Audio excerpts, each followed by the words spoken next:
mencegah kemungkaran tapi dengan membuat mungkar. Nah, itu yang nggak benar. Karena caranya mungkar ya juga jadi mungkar baru gitu. Ada orang berbuat mungkar, berbuat kesalahan, tapi kita ubah dengan cara yang keliru. Kan jadinya kelirunya berlipat ganda jadinya. Makanya begitu juga kita mengajak orang berbuat baik harus dengan cara yang baik. Jangan dengan cara yang menyakiti orang. Makanya tadi itu di awal saya sampaikan, kita berdakwah ini harus mengajak, jangan menginjak, jangan mengejek.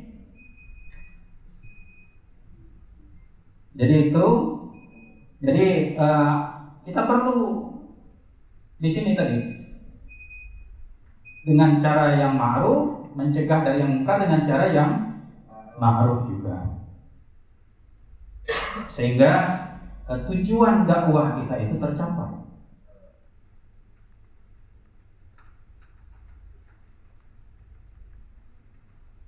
Ya, tadi saya sudah bertanya, apa sih hukum kita berdakwah, Bapak Ibu sekalian?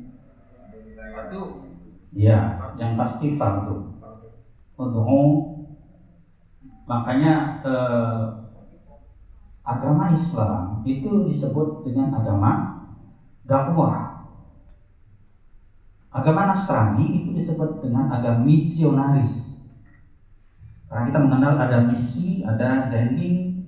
Itu sama sebenarnya dengan kita berdakwah, mengajak. Hanya bahasa saja yang berbeda. Tetapi kita mengajak tentu dalam koridor aturan bernegara. Di negara kita ini negara hukum. Kita berdakwah harus mengikuti aturan hukum. Jangan melanggar aturan hukum yang berlaku di negara kita. Jadi itu. Nah, ada yang menyatakan berdakwah itu fardu kifayah. Jika ada satu orang dari banyak orang yang sudah berdakwah, maka gugurlah kewajiban orang lain. Tapi paling tidak pada setiap individu ini memiliki pemahaman bahwa mengajak orang itu kepada kebaikan itu kewajiban pribadi. Beda, mungkin kalau yang dimaksud fardu kifayah itu ya tadi yang berdakwah dalam arti yang spesifik gitu ya. Tapi dakwah dalam pengertian fardu ainnya itu adalah mengajak dalam berbagai cara. Paling minimal kita mempelajari bagaimana ajaran Islam yang baik, yang benar, sehingga itu bisa kita sampaikan kepada orang lain. Balighu anni walau ayat. Itu juga menjadi dasar hukum berdakwah.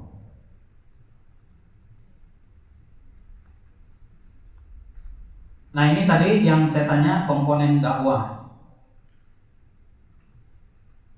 Ada dai. Apa itu dai? Orang yang mengajak. Kalau mengajak pasti ada yang diajak. Kemudian kalau kita mengajak, tentu ada wasilahnya. Apa itu? Media dakwahnya. Nanti kita kupas satu persatu sedikit-sedikit. Thariqahnya, metodenya. Kemudian ada asar, bekas atau tujuannya. Minimal ini yang harus kita perhatikan ketika berdakwah.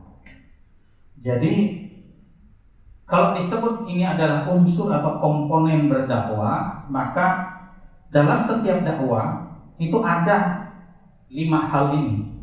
Ada dai, ada mad'u, ada wasilah, ada thariqah, ada asarnya.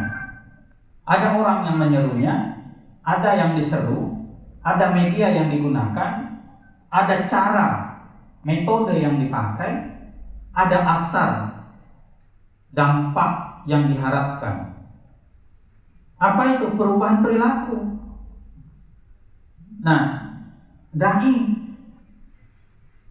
nanti kriteria dai banyak sekali. Kalau kita ingin menyampaikan ajaran Islam tentang ma'ruf, berarti kita harus paham dulu ajaran Islam tentang ma'ruf dan gambut. Gak mungkin kita mendakwahi orang kita gak ngerti persoalan. Karenanya pelatihan ini dilakukan. Kemudian mad'u. Ketika kita berdakwah, kita harus memperhatikan kondisi mad'u. Ada orang ceramahnya bagus, intonasinya tapi, kemudian materinya bagus, tapi 30% yang mengikuti ngantuk, tidur. Kenapa? Karena tidak interaktif, tidak nyambung dengan jamaahnya. Mestinya mad'unya harus dilihat. Ketika Bapak Ibu berdakwah di suatu momentum, di suatu peristiwa atau kegiatan, mestinya tanya dulu ke yang undang kita, Pak, ini yang hadir ini pekerjaannya apa? Mayoritas. Pendidikannya rata-rata apa? Jangan begitu. Betul nggak Bang? Kalau mau ceramah nanya nggak gitu? Nanya dulu nggak? Pak Imam kita. Kalau kita mau ceramah pasti tanya dulu. Kita kenali dulu, balik kan globalnya tadi itu. Tingkat pendidikannya, pekerjaannya, apalagi yang mesti kita tahu.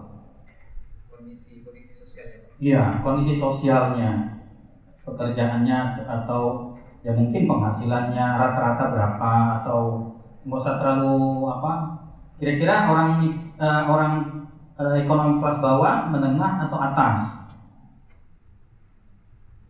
Kemudian juga saya juga ya bahasanya ini orang rata-rata di sini orang apa? Orang Bugis. Nah, pakai bahasa Bugis. Masukkan bahasa Bugis. Banyak orang Madura. Pakai bahasa Madura. Selipkan gitu kan?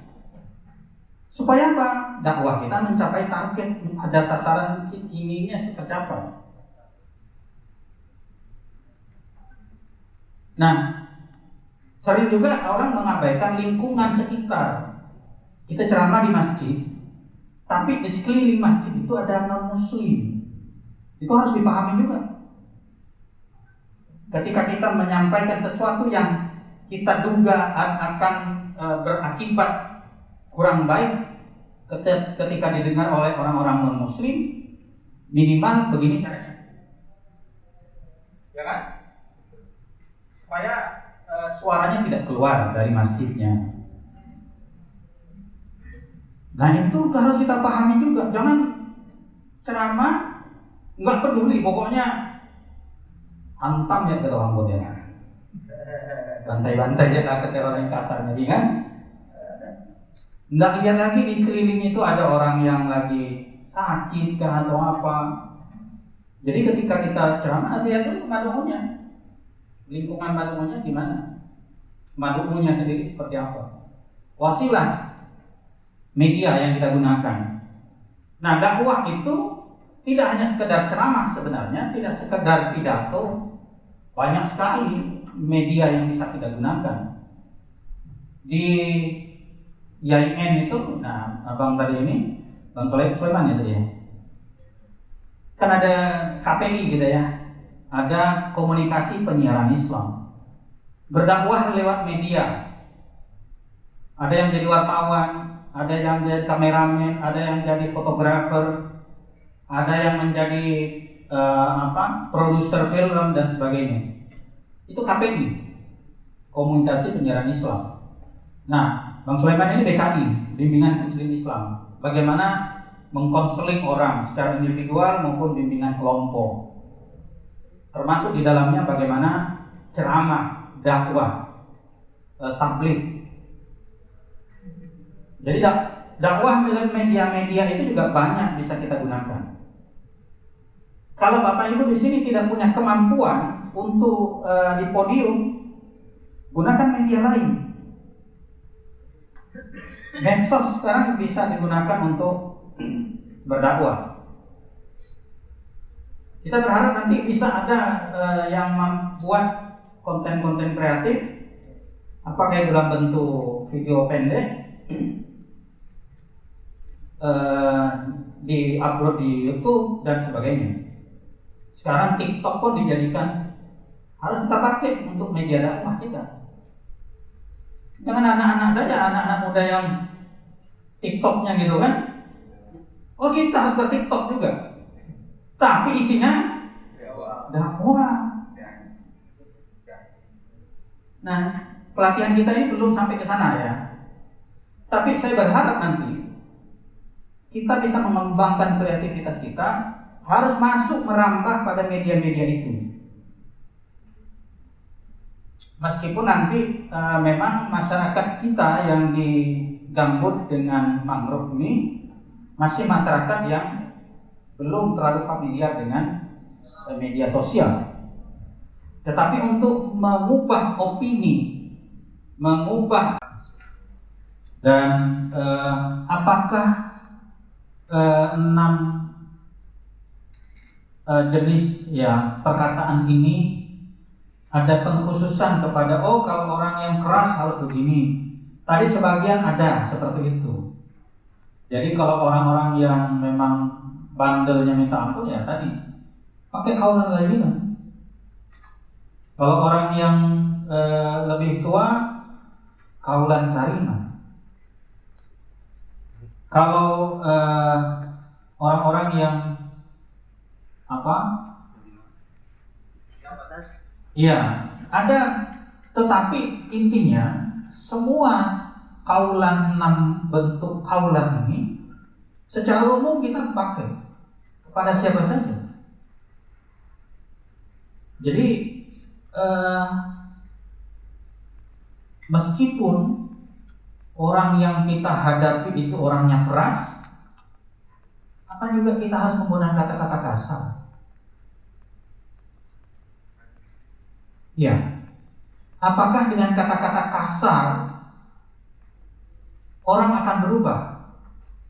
Tujuan dakwah kita kan mengubah orang supaya lebih baik. Apakah dengan mencaci maki lalu akan efektif dakwah kita? Nah, itu harus kita pikirkan. Jangan-jangan apalagi sekarang kita ceramah di mana saja ada yang merekam, upload di media sosial. Nah, habislah kita kan. Nanti kita dibully orang di media. Oh, Pak Ustadz ini ngomong begini-begini. Memang ada kita balighu anni walau ayah ya. Kemudian tadi sampaikan olehmu meskipun pahit. Apakah menyampaikan sesuatu kebenaran yang pahit? Pahit itu artinya mungkin tidak akan diterima orang. Apakah cara menyampaikan dengan cara kasar juga, bahasa kasar? Tidak kan? Diksi, pilihan kata-kata kita itu harus kita olah. Kita pakai kata-kata yang baik, yang santun, tidak berbelit-belit, yang menunjukkan kemuliaan kita. Kalau kita berkata-kata kasar dalam berdakwah, maka itu menunjukkan kualitas kita sebagai dai. Begitu juga ketika kita menyampaikan kata-kata lemah lembut, santun, mulia, itu menunjukkan juga itulah jati diri kita sebagai dai. Apa kata pepatah? Mulutmu harimau. Apa yang keluar dari mulut kita itu menunjukkan jati diri kita sebenarnya.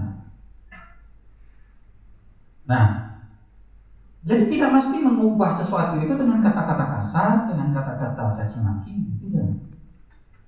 Meskipun sesuatu kebenaran kita sampaikan, tetap dengan kata-kata yang santun, tidak berbeli-beli, dan seterusnya tadi.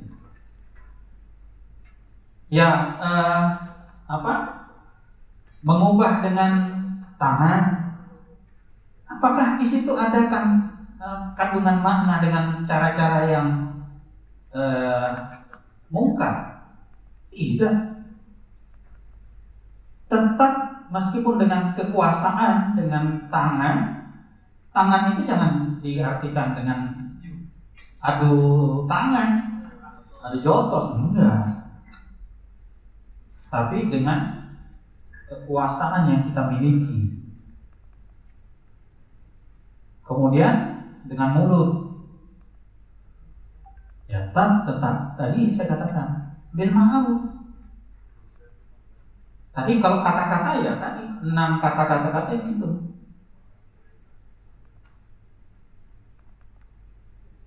Baik, jadi itu ya Bapak Ibu sekalian, kita harus memahami mad'u betul. Harus kita pahami mad'u, sehingga kata-kata kita itu bisa efektif. Kalau di situ para nelayan yang kita hadapi, ya kita sampaikan bahasa kita itu yang nyambung dengan orang nelayan. Kalau di situ adalah petani lahan gambut, bahasa kita gunakan tradisi yang mereka lakukan sehari-hari, mengambil contoh orang di sehari-hari yang mereka pahami. Jangan ngambil contoh yang jauh dari kondisi mereka. Maka tadi di komponen dakwah itu mad'unya harus kita paham betul. Mad'unya dia nih apa? Profesinya bagaimana? Misalnya kita mau ceramah di depan pejabatnya korup, tetap dengan cara yang santun. Kita menyampaikan kebenaran itu tetap dengan cara yang santun, bahasa ya tadi 6 model aulan itu. Karena kalau kita berdakwah dengan caci maki ya orang akan mencap kita sebagai dai tukang caci maki. Dan kita saja pribadi kalau dicaci maki orang gimana? Disalah-salahkan, sakit hati yang ada. Bukan kita mau obat, namanya dia ceramah begitu, nyala-nyalakan kita. Bukannya dia bersyukur diceramahi, balik ke rumah ngomel orang itu. Ya kita sendiri yang merasa seperti itu. Begitu juga ketika kita berdakwah, harus memahami kondisi mad'u. Gitu Bapak ya. Nah ini jenis-jenis pidato. Sebenarnya dakwah itu tidak bermakna spesifik pidato atau ceramah, tidak. Karena berdakwah itu dengan banyak cara. Secara global ya dakwah bil lisan, dakwah bil hal. Nah, dakwah bil lisan kalau bisa diterjemahkan hari ini ya lisan dengan mulut, lisan dengan tulisan bisa. Nah, kita ambil yang spesifik hari ini karena nanti terkait dengan kita praktik nanti pidato atau bahasa ya kita ceramah lah ya kita. Cuma ada perbedaan sedikit. Kalau pidato, terutama kalau yang ini informatif jenisnya ya. Ada jenis pidato informatif. Apa itu pidato informatif? Menyampaikan informasi atau pengetahuan baru. Kalau kita ingin menyampaikan sesuatu yang baru, ya itu berarti informatif. Tujuannya apa? Untuk mengetahui, mengerti, menerima informasi baru itu. Itu kalau kita jenis pidato informatif. Kemudian yang kedua, jelas ya. Argumentatif ya.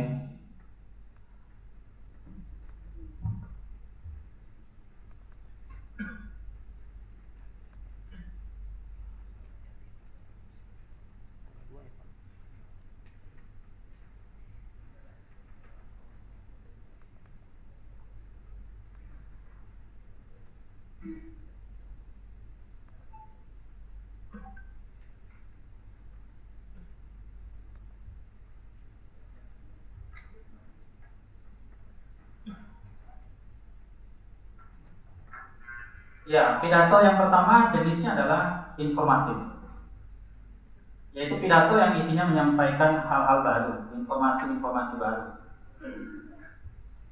Kemudian yang kedua argumentatif. Apa itu?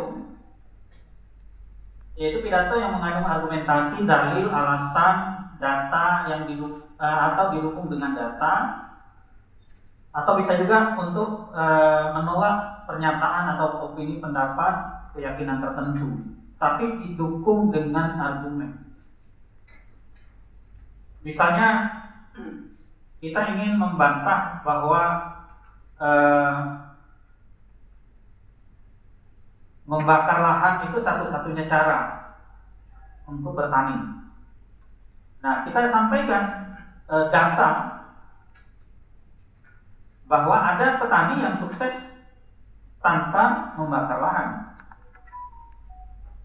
Atau misalnya ingin menyampaikan bahwa kerusakan, orang menganggap bahwa kondisi hari ini biasa-biasa saja, tidak ada apa-apanya, bahwa gambut kita sudah rusak parah, tapi di masyarakat menganggap bahwa itu nggak ada apa-apanya, biasa-biasa saja. Nah, kita sampaikan data-data valid, hasil-hasil penelitian dan sebagainya. Itu pidato argumentatif. Yang ketiga, persuasif, mengajak untuk mengaruhi orang, mempengaruhi pendapat, sikap, tindakan dengan menggunakan manipulasi psikologis. Harapan dari pidato persuasif adalah orang berubah sikapnya. Kemudian rekreatif. Ya, ini hanya